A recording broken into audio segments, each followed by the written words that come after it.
নমস্কার, আমার ভুরিভোজ চ্যানেলে সকলকে স্বাগত জানাই। Welcome to my channel Bhurivoj. আমি আজকে বানাবো নিরামিষ উচ্ছে আলুর তরকারি।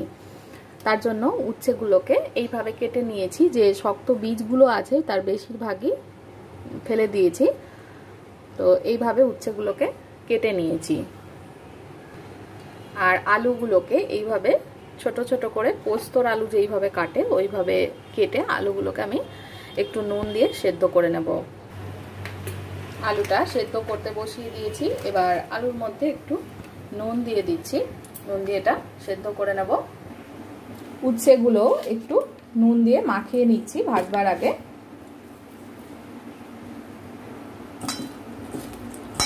ভালো করে নুনটা সমস্ত উচ্ছের সাথে মাখিয়ে নিচ্ছি। কড়াই বসিয়ে দিয়েছি। এবার দিয়ে দেব সরষের তেল।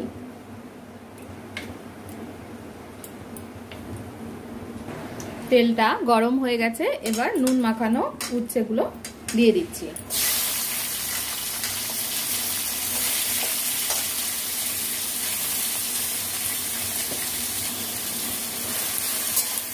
উচ্ছেগুলোকে ভেজে নেব।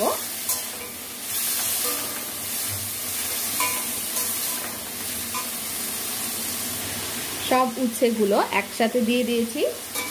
এবার আমি সামান্য একটু হলুদ গুঁড়ো দিয়ে দিলাম। এবার উচ্ছেগুলোকে ভালো করে ভেজে নেব।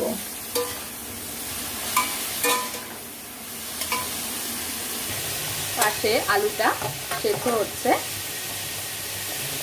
আরো একটু সেদ্ধ করে নিতে হবে। উচ্ছেটাকে আমি প্রায় 8-10 মিনিট মতন ভেজে নিয়েছি। এবার দেখুন অনেকটাই কিন্তু তেলটা পুরোই শুষে নিয়েছে উচ্ছেতে। তো আমি এই উচ্ছেগুলোকে সরিয়ে মাঝখানে একটু জায়গা করে নেব। গ্যাসের আঁচটা কমিয়ে রেখে মাঝখানে একটু তেল দিয়ে দিলাম। তেলটাকে গরম করে নেব। দিয়ে দিচ্ছি একটু কালো জিরে, আর দিয়ে দেব একটু জিরে, আর দিয়ে দেব কয়েকটা মৌরি দানা, দিয়ে দেব কাঁচা লঙ্কা, আর দিয়ে দেব একটু জিরে গুঁড়ো, অল্প লঙ্কার গুঁড়ো দিয়ে এটাকে মিক্স করে নেব।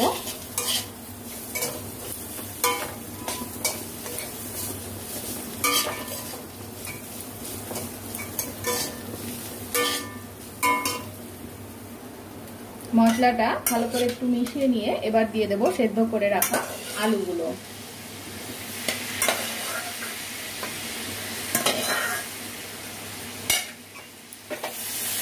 এবার আলুটাকে উচ্ছের সঙ্গে ভালো করে মিশিয়ে নিয়ে একটু ভাজা ভাজা করে নিতে হবে।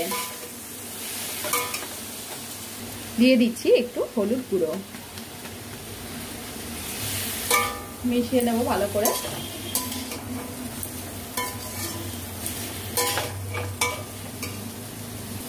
দু মিনিট মতন আলুটা উচ্ছের সাথে ভেজে নিয়েছি। দেখুন অনেকটাই কিন্তু ভাজা ভাজা হয়ে এসছে। এবার আমি এর মধ্যে দিয়ে দেব অল্প পরিমাণে একটু চিনি, খুব সামান্য একটু চিনি দিয়ে দিলাম। চাইলে চিনিটা স্কিপ করতে পারেন, যারা চিনি পছন্দ করবেন না তারা স্কিপ করবেন। তো মিশিয়ে নিচ্ছি ভালো করে। চিনিটা আরো একটু ভাজা ভাজা করে নিচ্ছি। এবার খুব সামান্য পরিমাণে একটু জল দেব।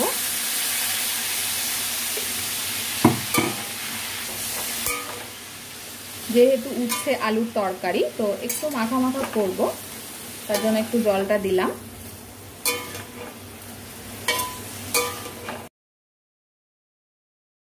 যেটুকু জল দিয়েছিলাম সেটুকু শুকিয়ে নিয়েছি। তরকারিটা মাখা মাখা হয়ে এসছে। এবার এটা গ্যাসটা অফ করে এটা সার্ভ করে দেব গরম গরম ভাতের সঙ্গে। এটা খেতে কিন্তু অসাধারণ লাগে। এটা অবশ্যই বাড়িতে ট্রাই করবেন, বাচ্চারাও খেতে ভালোবাসবে। রেসিপিটা দেখার জন্য সকলকে অনেক অনেক ধন্যবাদ।